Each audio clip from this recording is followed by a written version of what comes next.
కులగణన సర్వేపై రేవంత్ సర్కార్ ఓవైపు గొప్పలు చెబుతుంటే గ్రేటర్ హైదరాబాద్ పరిధిలో మాత్రం ఎలాంటి స్పందన లేదు.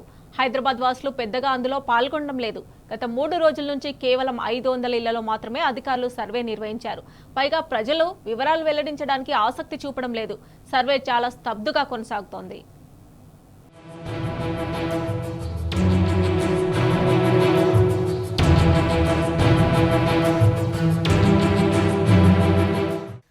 జీహెచ్ఎంసీ పరిధిలో కులగణన రీసర్వే నెమ్మదిగా సాగుతోంది.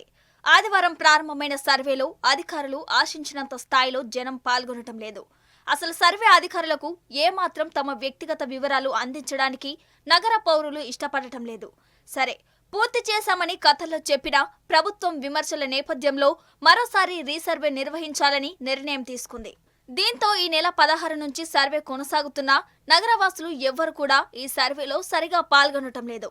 అసలు ఈ సర్వే ఎందుకు నిర్వహిస్తున్నారో తెలియక ఇంటికి వెళ్లిన అధికారులకు ఇంటి వివరాలు చెప్పడానికి కూడా ఇష్టపడటం లేదని తెలుస్తుంది.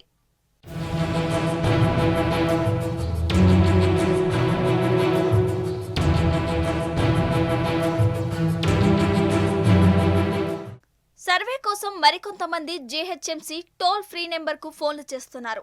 జీహెచ్ఎంసీ పరిధిలో సర్వే కోసం ఆదివారం 584 కాల్స్ రాగా సోమవారం 635 కాల్స్ వచ్చాయి. సర్వే చేయించుకునే పబ్లిక్ ఫోన్ నెంబర్లు, అడ్రస్ తీసుకుని వారి ఇంటికి వెళ్లి మాత్రమే సర్వే చేస్తున్నారు ఎన్యూమరేటర్లు. గత 3 రోజుల నుంచి గ్రేటర్ పరిధిలో కేవలం సుమారు 500 ఇళ్లలో మాత్రమే కుటుంబ సర్వే పూర్తి చేశారు అధికారులు.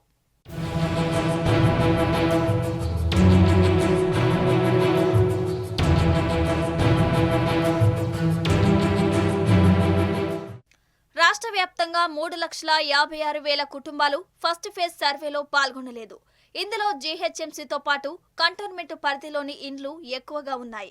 గ్రేటర్ పరిధిలో సుమారు 2,40,000 ఇండ్లు సర్వేలో పాల్గొనలేదు. చాలా వరకు ఇండ్లు డోర్లాక్ ఉన్నాయని ఎన్యూమరేటర్లు తెలిపారు. మరికొంతమంది సర్వేలో పాల్గొనడానికి ఇష్టపడటం లేదు. రీసర్వేలో ఇప్పటి వరకు కంటోన్మెంట్ నుంచి ఒక్క కాల్ కూడా రాలేదు.